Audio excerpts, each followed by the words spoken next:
दर्शकबिन जय मसी हार्दिक स्वागत गर्न चाहन्छौँ। हामी यतिखेर चितवन जिल्लाको टाँडीमा छौँ। टाँडीमा यतिखेर एक खालको मेला लागिराखेको छ। नेपाली इसाई समुदायको पहिलो अथवा जेठो संस्थाको रूपमा स्थापित NCF Nepal, national churches fellowship of Nepal अथवा राष्ट्रिय मण्डली सङ्गति नेपालको 62औं साधारण सभा र अधिवेशन यहाँ सम्पन्न भइराखेको छ। यही अवस्थामा हामीले देशभरका विभिन्न व्यक्तिहरूलाई भेटेर अब क्रिस्चियनहरूले राजनीति गर्न हुन्छ या हुँदैन, पास्टरले राजनीति गर्न हुन्छ या हुँदैन, अथवा आसन्न निर्वाचनमा क्रिस्चियनहरूको सहभागिता के हुन सक्छ, अबको विकल्प के हो, जहिले पनि क्रिस्चियन समुदायलाई दलहरूले भोट बैंकको रूपमा प्रयोग गरिरहने र क्रिस्चियन समुदाय भोट बैंकको रूपमा प्रयोग भइरहने मात्रै हो कि अब नीति निर्माण तहमा हाम्रा मानिसहरू पनि अगाडि बढ्नुपर्छ कि त्यस्ता दर्शन भएका व्यक्तिहरू खुल्लमखुल्ला राजनीतिमा, राष्ट्रिय राजनीतिमा आउनुपर्छ। अबको विकल्प के हुन सक्छ भनेर हामीले क्रिस्चियन समुदायका केही व्यक्तित्वहरूलाई भेटेर उहाँहरूको विचार लिने कोसिस गरेका छौँ। उहाँहरूको विचार हामी जस्ताको तस्तै प्रस्तुत गर्दैछौँ। हुन्छ, अभिवादन यहाँहरू सबैजनालाई। अहिलेको परिप्रेक्ष्यमा जुन एउटा बहस चलिरहेको छ, क्रिस्चियनहरूले अर्थात् विश्वासीहरूले राजनीति गर्न हुन्छ कि हुँदैन भन्ने, त्यसमा मेरो धारणा यस्तो छ कि चर्चले हाम्रो जीवनको, चाहे त्यो चाहिँ सामाजिक जीवन होस्, चाहे त्यो एउटा राष्ट्रिय जीवन होस्, अन्तर्राष्ट्रिय स्तरको चाहिँ कुरा होस्, त्यसमा हर क्षेत्रमा विश्वासीहरूले, चर्चले प्रभाव चाहिँ छोड्नुपर्छ। हाम्रो प्रभाव चाहिँ हुनुपर्छ। नुन र ज्योति हामी हर क्षेत्रमा बन्नुपर्छ। एउटा आत्मिक क्षेत्र मात्रैमा सङ्कुचित हुनु चाहिँ हुँदैन। त्यो हाम्रो महत्त्वपूर्ण क्षेत्र चाहिँ हो, तर हामी नुन र ज्योति चाहिँ विश्वासीहरू अब हर पक्षमा, हर क्षेत्रमा, जस्तै सञ्चारको क्षेत्रमा पनि त्यहाँ असल क्रिस्चियनहरू हुनु पर्यो, खेलको क्षेत्रमा पनि हुनु पर्यो, सञ्चारको क्षेत्र जस्तै अर्को विज्ञान र प्रविधिको क्षेत्रमा, उद्योग र वाणिज्यको क्षेत्रमा, कृषिको क्षेत्रमा आदि इत्यादि, हैन, कला संस्कृतिका क्षेत्रमा पनि हाम्रा विश्वासीहरू त्यहाँ पुगेर चाहिँ आफ्नो गवाही दिने, बाइबलीय मूल्य मान्यताहरूलाई स्थापित गरेर आफ्ना पेसाहरू सञ्चालन गर्ने, यो चाहिँ हुनुपर्छ। त्यस्तै गरिकन राजनीति पनि एउटा पाटो हो। राजनीतिमा पनि अबको दिनहरूमा चाहिँ राजनीति शास्त्रको अध्ययन गर्ने, अब नयाँ पिँढी अथवा अहिले पनि कोही चाहिँ त्यसमा इच्छुक हुनुहुन्छ, त्यसमा बोझ, दर्शन छ, क्षमता छ, खुबी छ, दान वरदान छ भनेदेखि राजनीतिमा लागेर स्वच्छ राजनीति, है, अहिले मैले राजनीति भनिरहँदाखेरि जुन चाहिँ राजनीतिको परिभाषा, राजनीति भनेको फोहोरी खेल हो, राजनीति भनेको चाहिँ एउटा दूषित कुरा हो भनेर एउटा बुझाइ छ आम मानिसमा, त्यो खालको राजनीति होइन। क्रिस्चियनले गर्ने राजनीति चाहिँ फरक प्रकारको हुनुपर्दछ। इमान्दारिता, सत्यता, धार्मिकता अनि राष्ट्रमा चाहिँ साँच्चै नै परमेश्वरको राज्य आओस् भनेर त्यो खालको चाहिँ उद्देश्य र दर्शन लिएर गरिने राजनीति चाहिँ हुनुपर्छ। तर अब यहाँनिर अहम सवाल चाहिँ के छ भनेदेखि, के राजनीति चर्चले अफिसियली गर्ने हो त, अथवा चर्चको पास्टर र मुख्य अगुवाहरूले, चर्चका पूर्णकालीन सेवक सेविकाहरूले कुनै पार्टीको झन्डा उठाएर कुनै पार्टीमा अब समाहित भएर राजनीति गर्न सुहाउँछ त भन्ने प्रश्नमा चाहिँ मेरो असहमति छ। त्यसो गर्न चाहिँ हुँदैन जस्तो मलाई लाग्छ। तपाईँ स्वतन्त्र प्रकारले गर्नुहुन्छ, हामी चर्चका अगुवाहरूले, चर्चले प्रार्थना गरिदिनुपर्छ, उत्साह दिनुपर्छ। जानुहोस्, अब युवा पिँढी, भाइ बहिनीहरू, चर्चका सदस्यहरू यो संसारमा विभिन्न क्षेत्रमा गएर तपाईँहरूले परमेश्वरको राज्य स्थापना गर्नुहोस्। अघि मैले भने जस्तै संसार, कृषि, विज्ञान, कला, संस्कृति जस्तै राजनीति पनि एउटा क्षेत्र हो। तर अब पास्टरले चाहिँ एउटा पार्टीको अन्तर्गतमा भएर झन्डा बोक्यो भनेदेखि चर्च चाहिँ सबै प्रकारको आस्था राख्ने, राजनैतिक आस्था राख्ने, अरू प्रकारको विचारहरू राख्ने व्यक्तिहरूको निम्ति चाहिँ आराधनालय हो। अनि यहाँ चाहिँ हामीले वचनको शिक्षा दिनुपर्छ। सबैको निम्ति चाहिँ एउटा अभिभावकत्व को भूमिका निभाउनुपर्छ चर्चको अगुवाले, चर्चको पास्टरले। अनि चर्च चाहिँ राजनीतिमा एउटा पार्टीको जस्तो हुन गयो भने अरू आस्था र विचार राख्ने मानिसहरूले चाहिँ अप्ठ्यारो महसुस गर्दछन्। यो त यो फलानु पार्टीको चर्च रहेछ भन्ने खालको इम्प्रेसन, छाप पर्न जान्छ। त्यसमा त्यो चाहिँ गर्न हुँदैन कि बरु चाहिँ चर्चका सदस्यहरू स्वतन्त्र भएर आफ्नो आफ्नो चाहिँ आस्था र विचार अनुसार प्रार्थनासहित विभिन्न राजनैतिक पार्टीहरूमा जहाँ उहाँहरूलाई चाहिँ इच्छा लाग्छ, जहाँ उहाँहरूलाई चाहिँ त्यो ग्रहणयोग्य हुन्छ, आफ्ना मूल्य मान्यताहरूसँग सम्झौता नगरिकन उहाँहरूले राजनीति गर्न सक्नुहुन्छ। अब आयो क्रिस्चियनहरूले पनि त कति दलहरू सुरु गर्नुभएको छ, स्थापना गर्नुभएको छ, त्यसमा के भन्नुहुन्छ भन्ने कुरा पनि कतिपटक चाहिँ मलाई आउँदछ। अनि मैले चाहिँ यही भन्छु, जसरी हामीले चाहिँ विगतमा भन्यौँ तपाईँहरू एक हुनुहोस्, एक हुनुहोस्, एक हुनुहोस्, जसरी चाहिँ अहिले एनसिएफएन, क्रिस्चियन समाज, राष्ट्रिय के अरे क्रिस्चियन महासङ्घ चाहिँ तपाईँहरू एक भएर जानुहोस् भन्दै गर्दा अहिले कमसेकम कार्यगत एकताको घोषणा भयो। यो स्वागतयोग्य कदम छ। त्यस्तै गरिकन राजनैतिक पार्टी खोल्ने साथीहरू पनि हुनुहुन्छ यहाँ। अनि एउटा मात्रै छैन, क्रिस्चियनले खोलेको एउटा मात्रै पार्टी छैन, धेरै पार्टीहरू हुन थालेका छन्, अझै धेरै जन्मेलान्। अनि अब चाहिँ यो एउटा भाषामा भन्नु पर्यो भनेदेखि नैतिक सङ्कट आउँछ नि त एउटा चर्चको विश्वासीलाई मतदानका कुराहरूमा। भोलि उहाँहरूले प्रचार प्रसार गर्दाखेरि कुन चाहिँ पार्टीलाई अँगाल्ने? हुन त स्वतन्त्र विवेक प्रयोग गरेर कसैलाई छान्नु होला, त्यो हरेकलाई स्वतन्त्रता छ, तर सामूहिक रूपमा सङ्गठित रूपमा यसलाई हाम्रो समर्थन छ भन्न चाहिँ सकिँदैन। त्यसै भएर कमसेकम एक भएर आयो भने त अलिकति भए पनि ओहो को अब हाम्रा साथीहरूले गरेको यही त छ नि भनेर चाहिँ एउटा निर्विकल्प हुन सक्थ्यो होला। तर अब त विकल्पहरू धेरै भए, हाम्रै साथीहरू पनि धेरै हुनुहुन्छन्। त्यसो हुँदा हामीले चाहिँ उहाँहरू सबैको लागि प्रार्थना गर्छौँ, तर एउटा पार्टीको झन्डा बोकेर एउटा पार्टीको समर्थनमा चर्च र चर्चको अगुवा चाहिँ लाग्न हुँदैन भनेर चाहिँ म मान्यता राख्दछु। नेपाल राष्ट्रिय मण्डली सङ्गतिको यो 62औं महाधिवेशनमा उपस्थित हुनुभएका सम्पूर्ण पास्टर, 77 जिल्लाहरूबाट आउनुभएका पास्टर गुरुजनहरू, यस कार्यक्रमका आयोजक समिति, सल्लाहकार, यहाँहरू सबैलाई एनसिएफको 62औं राष्ट्रिय महाधिवेशनको उपलक्ष्यमा यहाँहरू सबैलाई म स्वागत भन्न चाहन्छु। अनि यो मेरो निम्ति पनि गौरवको विषय, म आफै यस महाधिवेशनमा सहभागी हुन पाउनु, किनकि एनसिएफ मात्र एउटा यस्तो मण्डलीहरूको छाता सङ्गति हो, सङ्गठन हो, जसले 62औं वर्षभन्दा अगाडिदेखि नै नेपालमा परमेश्वरको राज्यको निम्ति सेवा गर्दै आइराखेको छ, परमेश्वरको राज्य विस्तारको निम्ति काम गर्दै आइराखेको छ, परमेश्वरको राज्यलाई स्थापित गर्ने काम र मण्डली स्थापना गर्ने काममा निरन्तर लागिराखेको छ। गर्वका साथ हामीले भन्न सक्नुपर्दछ, एनसिएफ मात्र त्यो एउटा राष्ट्रिय मण्डलीलाई एकजुट बनाएर एउटा छातामा ल्याउन सक्ने संस्था हो, जसले 57मा परेका व्यक्तिहरूको निम्ति काम गर्दै आयो, जसले पास्टर र अगुवाहरू निर्माण गर्ने काम गर्दै आयो, जसले नयाँ पिँढीलाई निर्माण गर्ने काम गर्दै आएको छ। त्यस कारणले यो महाधिवेशन साँच्चै नै मेरो निम्ति र समग्र उपस्थिति पास्टर गुरुजनहरूको निम्ति अति नै महत्त्वपूर्ण महाधिवेशन मलाई लाग्दछ, किनकि 62 वर्ष भइसकेको एनसिएफको यो इतिहासमा यो महाधिवेशनले मलाई लाग्छ नयाँ पुस्ताद्वारा नयाँ अगुवाहरू र नेतृत्वले चयन गर्नेछ। साथसाथै अब नयाँ किसिमको नेतृत्वले नयाँ किसिमको नीतिसहित अब राष्ट्रिय रूपमा रहेका, छरिएर रहेका जिल्ला र गाउँहरूमा छरिएर रहेका मण्डलीहरूलाई सठिक नेतृत्व प्रदान गर्नको निम्ति यो महाधिवेशनबाट परमेश्वरको वचनबाट मात्र सिक्ने होइन, तर नयाँ किसिमको गोरेटो यसले खन्नेछ। विगतमा हाम्रा अग्रजहरूले जुन ट्र्याक खन्नुभएको छ नेपालमा परमेश्वरको राज्यको निम्ति, अबको नयाँ पुस्ताले त्यो ट्र्याकलाई पिच गर्ने काम गर्नेछ।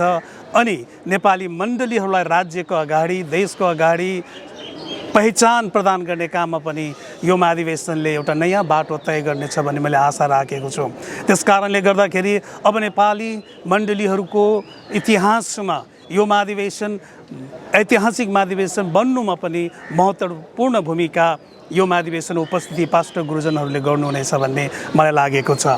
मैले यहाँ आएर पनि विचार गरिराखेको छु, उपस्थितिहरूमध्ये 80% बढी सहभागीहरू 40 वर्षभन्दा कम उमेरका देखिराखेको छु। यसको अर्थ यही हो कि अब राष्ट्रिय मण्डली सङ्गतिमा नयाँ पुस्ताले नयाँ प्रकारले यसलाई नेतृत्व प्रदान गर्नेछन्। यो कारणले पनि यो महाधिवेशन हाम्रो लागि महत्त्वपूर्ण छ।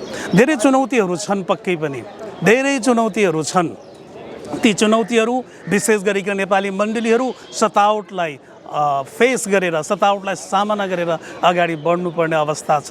राजनीतिक तवरबाट त्यहाँ सतावटहरू छन्, राज्यबाट पनि त्यति सजिलो अवस्थाहरू छैनन्। अनि यो एकदमै बहुईश्वरवाद धार्मिक परिस्थितिले पनि नेपालका मण्डलीहरूमाथि ठुलो बाधाहरू आइराखेको छ। यी सबै समस्या र चुनौतीहरूको बिचबाट नेपाली मण्डली जानुपर्ने अवस्था छ। यी सबै चुनौतीहरूको बिचबाट नेपाली मण्डलीहरू जानको निम्ति ती चुनौतीहरूलाई सामना गर्ने योग्य प्रकारको लिडर्सहरू, नेतृत्वहरूको पनि आज आवश्यकता छ।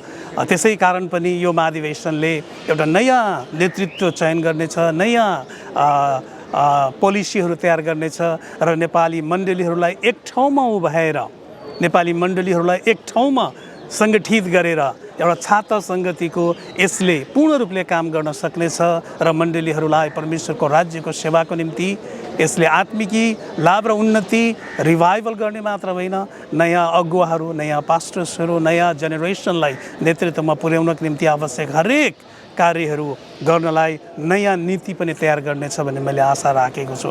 फेरि पनि सम्पूर्ण उपस्थितिहरू र विभिन्न ठाउँमा गएर विभिन्न मण्डलीहरूबाट, विभिन्न जिल्लाहरूबाट हेरिराख्नुभएका सम्पूर्ण दाजुभाइहरू, विश्वासी दाजुभाइ दिदीबहिनीहरूलाई म धेरै धन्यवाद भन्न चाहन्छु। तपाईँहरूको प्रार्थनाले, तपाईँहरूले पठाउनुभएका प्रतिनिधि, अगुवा पास्टरहरू सहभागी यस राष्ट्रिय महाधिवेशन सफलपूर्ण महाधिवेशन होस् र यो महाधिवेशनले नेपाली मण्डलीहरूको निम्ति नयाँ आशा दिन सकोस्, नयाँ किसिमको फेरि उपलब्धिहरू हामीले देख्न सकौँ र नेपाली मण्डलीहरूले राष्ट्रिय स्तरमा नयाँ पहिचानको महसुस गर्न पाउन्। धेरै धन्यवाद। म pastor Philip Subedi, Emmanuel Ecclesia सञ्जालमा भनौँ, अब कैलाली, बर्दिया, सुर्खेत, काठमाडौँ धेरै ठाउँहरूमा चर्चहरू छन् र ती चर्चहरूमा सिनियर पास्टरको रूपमा सेवाकाई गरिराखेको छु। म अलिकति मेरो आफ्नै बारेमा पहिले भन्दाखेरि मैले भर्खर एउटा किताब प्रकाशित गरेको छु। त्यसको नाम छ आधारभूत इसाई विश्वास र मण्डली निर्देशिका, जुन मण्डलीका पास्टरहरूलाई, एल्डरहरूलाई, डिकन्सहरूलाई विभिन्न तहमा, जस्तै बाल सङ्गति दिदीबहिनी अनि त्यसपछि गएर जवान सङ्गतिका लिडर्सहरूलाई पनि मिल्ने बाइबल स्टडी अनि विधिका कुराहरू पनि राखिएको र परमेश्वरको विषयमा चाहिँ बृहत रूपले चाहिँ नै अध्ययन गर्न मिल्ने पुस्तक प्रकाशित भएको छ, आधारभूत इसाई विश्वास र मण्डली निर्देशिका। यहाँहरूले मारानाथामा पाउनुहुन्छ, यहाँ यस सभामा पनि राखिएको छ, पढ्नुहोला। म विशेष अब एनसिएफको यस महाधिवेशनको विषयमा कुरा गर्दाखेरि म के भन्न चाहन्छु भने मैले सबैभन्दा पहिलो एनसिएफको प्रतिनिधि सभामा 55 जना विश्वासीहरू भेला भएको 2030 सालको अधिवेशन देखेको मान्छे हो र त्यति बेला चाहिँ हामीले आधा नेपालका नेपाली अनि आधा बाहिरको नेपालीहरू भएर चाहिँ 50, 55, 56 जना हुँदाखेरिको अधिवेशन देखेको र त्यो बेलादेखि यो हेर्दै आएको छु। अब अहिले चाहिँ नि अब मण्डलीहरू बृहत रूपमा बढिराखेका छन्। अब देशभरि नै हजार मण्डलीहरू छन् अनि अहिले जुन चाहिँ नि यो भरतपुरको नजिक यो टाढीमा चाहिँ जहाँ यो महाधिवेशन भइराखेको छ, यहाँ चाहिँ एउटा मेला जस्तै छ भन्ने हो भने यहाँ हजारौँ मानिसहरू यहाँ उपस्थित हुनुहुन्छ। यद्यपि एउटा मण्डलीबाट एकजना पास्टर आउनु भनिएको छ, त्यति हुँदाहुँदै पनि हजारौँ व्यक्तिहरू उपस्थित हुनुहुन्छ। अब यस एनसिएफलाई चाहिँ अब यसरी महासभा गर्न कतिको सजिलो छ भन्ने कुरा चाहिँ यसले देखाउँछ। धेरै अप्ठ्यारा बाधा परिस्थितिहरू चाहिँ छन्। अब यहाँ चाहिँ यो मिलाएर व्यवस्थित गर्नु अनि सबैलाई चित्त बुझाएर कमिटी गठन गर्नु अवश्य नै त्यो सजिलो त छैन। तर अब यसलाई एनसिएफले बेलैमा सोचेर चाहिँ क्षेत्रलाई चाहिँ एकदमै अगाडि बढाएर अनि यो विशेष व्यक्तिहरूलाई मात्रै यस्तो खालको अधिवेशनमा बोलाएर गर्न मात्रै सजिलो देख्छु मैले चाहिँ। अब यसलाई यो बृहत रूपमा हुँदाखेरि कमिटी निर्माण गर्न पनि धेरै अप्ठ्यारो गाह्रो परिस्थितिहरू चाहिँ यहाँ छ। त्यसो भए तापनि योभन्दा अघि जसरी चाहिँ नि हाम्रा कति लिडर्सहरूले व्यवस्थापन गर्नुभयो, कमिटीमा आउनुभयो, कतिले के काम गर्नुभयो, गर्नु भएन, त्यो आफ्नो ठाउँमा होला, कति ठाउँहरूमा राम्रो काम गरेको पनि देखिन्छ। मेन कुरो, मुख्य कुरो चाहिँ आवश्यकता चाहिँ अब एनसिएफले सबै खालका सम्प्रदायहरू, सबै खालका यो राजनीतिक कर्मीहरू, पार्टीहरू अनि लगायत सबैलाई चाहिँ एउटा आफ्नो मातहतमा ल्याएर एउटा बृहत एउटा छाता सङ्गठनको रूपमा यसलाई विस्तार गर्न जरुरी देख्छु मैले चाहिँ। किनभने हामीले अन्तर्राष्ट्रिय जगतमा पनि जब हेर्छौँ, चाहे इन्डियामा भनौँ, अरू देशहरूमा भनौँ, सबै डिनोमिनेसनका सबै चर्चहरूलाई समेटेर एउटा चाहिँ विशेष माथिल्लो स्तरमा चाहिँ देशलाई हाँक्ने कमिटीहरू चाहिँ बनिराखेका हुन्छन्। हामी नेपालमा यति अहिलेसम्म भएका 8-10 हजार मण्डलीहरूलाई पनि हाँक्नलाई राम्रो प्रकारले एउटा सक्षमतापूर्वकलाई एउटा संयन्त्र, यस्तो संयन्त्र बनाउन जरुरी छ जुन चाहिँ सबैलाई चाहिँ समेट्न चाहिँ जरुरी छ भन्ने देख्छु। अब पहिलाको जस्तो चाहिँ नि विश्वासीहरू आउने आफ्ना आफ्ना चर्चहरूको 10-20 जना भएका मण्डलीहरूको प्रतिवेदन लिने गरेर चाहिँ सम्भव छैन। अब यसलाई चाहिँ नि क्षेत्रलाई बलियो बनाएर अनि क्षेत्र, जिल्ला, अञ्चल यो अहिले चाहिँ अब प्रदेश भइराखेको छ। अब यो प्रदेश मातहतमा चाहिँ जिल्लाहरूलाई बलियो बनाएर अनि यसलाई चाहिँ एक ढिक्का बनाएर लान सकियो भने चाहिँ यो देशको भलाइ हुन्छ, क्रिस्चियनहरूको लागि चाहिँ यो देशको भलाइ हुन्छ। नत्र एनसिएस र महासङ्घ बीच त के अरे सातबुद्धि सहमति भयो नि त, अघि यहाँले भन्नुभएको जस्तो अब एक भएर जानुपर्छ भन्ने कुरा सुरुवात भइसकेको छ। एनसिएस र महासङ्घको एकता भयो, त्यो प्रकारको एउटा के 7 बुँदे कति के बुँदे भनिएको छ। तर यो अझै यसलाई व्यापक रूपमा यसको एउटै कमिटी बनाएर चाहिँ लैजान चाहिँ अझै सकिराखेको छैन कि जस्तो लाग्छ मलाई। एउटा सहमति, खालि एउटा सहमतिका कुराहरू मात्रै त छ, तर त्यो पुरा कार्यान्वयन भएको चाहिँ अझैसम्म देखिएको छैन। किनभने हामीले अहिले यहाँ एनसिएफमा भएका प्रतिनिधिहरू मात्रै हामी देखिराखेका छौँ। योभन्दा कति गुणा चाहिँ बाहिर हुनुहुन्छ, ब्याप्टिस्ट हुनुहुन्छ, एजी हुनुहुन्छ, अगापेबाट हुनुहुन्छ, अरू विभिन्न डिनोमिनेसनहरू हुनुहुन्छ। उहाँहरूलाई पनि लिएर जान अब एनसिएफ भनेको एउटा चाहिँ छाता सङ्गठनको रूपमा एनसिएफले लान सक्यो भने यो देशमा भएका चर्चहरू, यो देशमा भएका चर्चका भौतिक संरचनाहरू, भौतिक सम्पत्तिहरू, यी सबै कुराको संरक्षण त्यसरी मात्रै हुन्छ। एक्लै छुट्टै भएर चाहिँ अब त्यस प्रकारको संयन्त्रले चाहिँ यो देश हाँक्नलाई चाहिँ अलिकति गाह्रो छ भन्ने देख्छु मैले चाहिँ। यस कारणले गर्दा म चाहिँ यहाँ अब यसै अहिलेको यसै च्यानल मार्फत म के भन्न चाहन्छु भने हाम्रा एनसिएफका प्रतिनिधिहरूले, उच्च तहमा भएका व्यक्तिहरूले, विद्वानहरूले चाहिँ सोचिदिनु पर्यो कि सबैलाई एक ढिक्का बनाएर त्यो सबै डिनोमिनेसनकाहरू पनि अटाउने चाहिँ कसरी बनाउने हो त, यो कुरा सोचिदिनुहोस् भन्ने मेरो आग्रह छ। अब नेपालमा त्यो बेला आइसक्यो। मैले अघि नै निवेदन गरेँ, 50-55 जना कि 56 जना थियौँ पहिलो म उपस्थित भएको पहिलो प्रतिनिधि सभामा। अब त्यस्तो खालको रहेन, अब चाहिँ यो बृहत भइसकेको छ प्रतिनिधि सम्मेलन। अब यो 2030 सालमा भएको थियो, 2030 सालमा। 2030 सालमा एनसिएफको प्रतिनिधि सम्मेलन हुँदाखेरि एनसिएफ त अब त्योभन्दा अगाडि स्थापित भइसकेको थियो। म पहिलो प्रतिनिधि भएर आएको चाहिँ 2030 सालमा थियो, मण्डली प्रतिनिधित्व गरेर चाहिँ।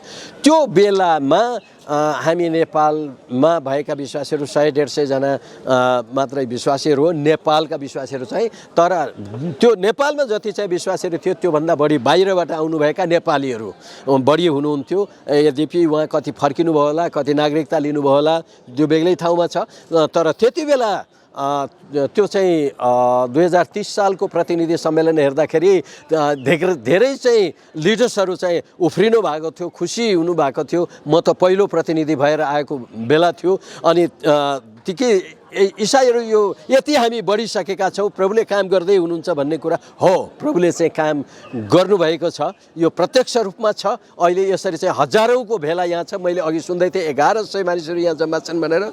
अब यो भनेको त जसरी हामीहरू लिडर, हाम्रै चर्चहरूबाट लिडरहरू चाहिँ कमसेकम 14 जना पास्टरहरू आउनु पर्थ्यो, तर 4 जना मात्रै हामी उपस्थित भएका छौँ। यही हिसाबले सबै चाहिँ आइपुग्नु भएको छैन यहाँ। अब त्यो सम्भव पनि छैन।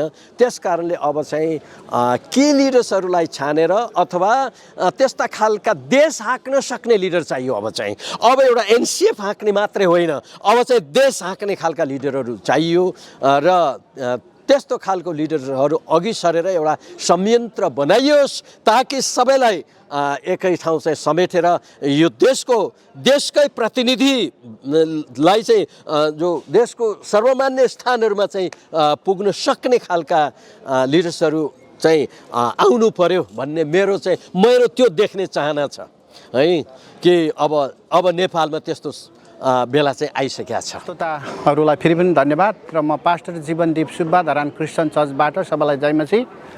र विशेष गरेर यो एनसिएफएन ऐतिहासिक एक संस्था हो जसको लागि फेरि पनि अहिले आएर पनि हामी पक्कै पनि मण्डली विस्तार गर्ने क्रममा यसले धेरै असल भूमिका खेलिराखेको छ। हामी नेतृत्वहरूलाई पनि हामी धन्यवाद दिन्छौँ।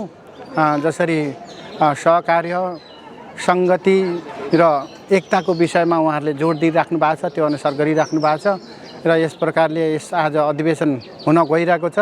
यसको लागि फेरि पनि हामी प्रार्थना गरिरहेका छौँ असल नेतृत्व यसरी नै निरन्तर आउनु सकोस् र परमेश्वरको काम गर्नु सकिएको होस् र परमेश्वरको महिमा हुन सकोस्। र म हाम्रो मण्डलीको तर्फबाट र मेरो आफ्नो व्यक्तिगत तर्फबाट सबैलाई फेरि पनि धेरै धेरै धन्यवाद र सफलताको फेरि पनि हामी जो नेतृत्वमा आउनुहुन्छ उहाँहरूलाई हामी उत्तरोत्तर प्रगति सफलता परमेश्वर देओस् भन्ने चाहना गर्छु। धन्यवाद।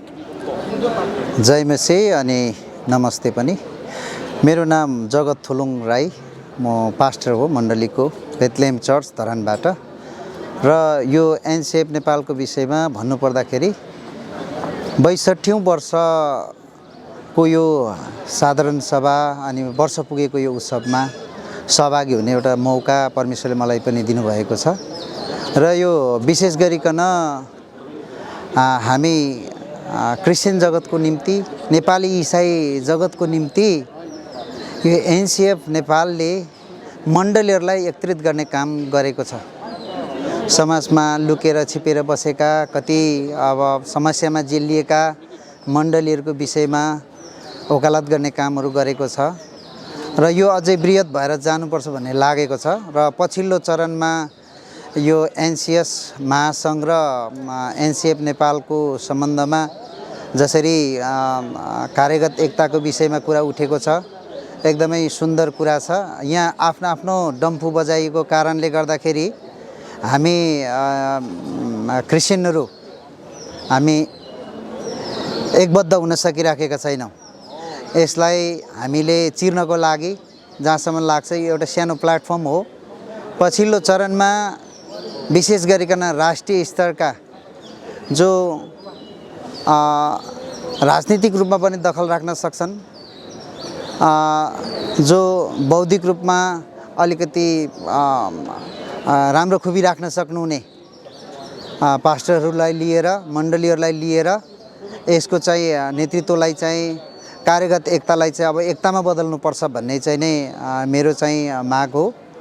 र यो सुखद एकदमै उपस्थिति छ जो चाहिँ करिबन 1100 भन्दा ज्यादा प्रतिनिधिहरू जो चाहिँ मण्डलीका प्रतिनिधिहरू हुन्, मण्डलीका पास्टरका प्रतिनिधि हुन्। धेरै मण्डलीहरू चाहिँ अझै पनि उपस्थित रहन सक्नु भएको छैन। यसले पनि के देखाउँछ भने हामी इसाईहरूको चाहिँ सङ्ख्या चाहिँ यो देशमा कति धेरै बढेर गएको रहेछ भन्ने कुरोको यसले प्रमाण दिइराखेको छ। अबको वास्तवमा अबको समयको माग भनेको चाहिँ पहिलो कुरो चाहिँ इसाई एकता नै हो। धेरैपल्ट हामीहरूको बिचमा इसाईहरूको एकता नहुनु कारण पछाडि चाहिँ एकता भनेको कारणले गर्दाखेरि नै यहाँ यस सबै कुराहरू भइराखेको छ। र यसलाई हामीले सबै इसाईका विशेष गरिकन जो नेतृत्व वर्गमा रहनुभएका विभिन्न पार्टीहरू खोलेर नेतृत्व गरिराख्नुभएका हाम्रा यी हाम्रा नि अगुवाहरूले यो विषयमा सोचेर अब चाहिँ इसाई नेतृत्व राज्यलाई हामीले कसरी कुन ढङ्गले राज्यमा रहेका हामी इसाईहरूले हाम्रो प्रतिनिधित्व दिन सक्छौँ अनि हामीले समाजमा चाहिँ नि दखल राख्न सक्छौँ यसको लागि चाहिँ हामीले केही सोच्नुपर्छ भन्ने मलाई चाहिँ नि लागेको छ र यति भन्दै मेरो 2 शब्द विचार यही नै राख्न चाहन्छु। दर्शकबिन, चितवनको टाँडीमा गरिएको यो संवाद तपाईँलाई कस्तो लाग्यो? हामीले क्रिस्चियन समुदायका विभिन्न व्यक्तित्वहरूलाई भेटेर एनसीएफ नेपालको 62औं साधारण सभा चितवनको टाँडीमा भइरहँदाखेरि यो कार्यक्रमको रिपोर्टिङको क्रममा हामीले विभिन्न व्यक्तित्वहरूलाई भेटेर यहाँ अबको समय क्रिस्चियनहरूले राजनीति कसरी गर्ने अथवा दर्शन भएका व्यक्तिहरू राजनीतिमा जान हुन्छ या हुँदैन, अबको आसन्न निर्वाचनमा क्रिस्चियनहरूको सहभागिता के कसरी हुन सक्छ, यिनी विषयमा केन्द्रित रहेर हामीले विभिन्न व्यक्तित्वहरूको भिडियो बाइट्स लिने कोसिस गऱ्यौँ। आजको यो कार्यक्रम तपाईँलाई कस्तो लाग्यो? आफ्ना प्रतिक्रिया व्यक्त गर्नुहोला। चितवनको टाँडीबाट बिदा हुन्छु। जय मसी।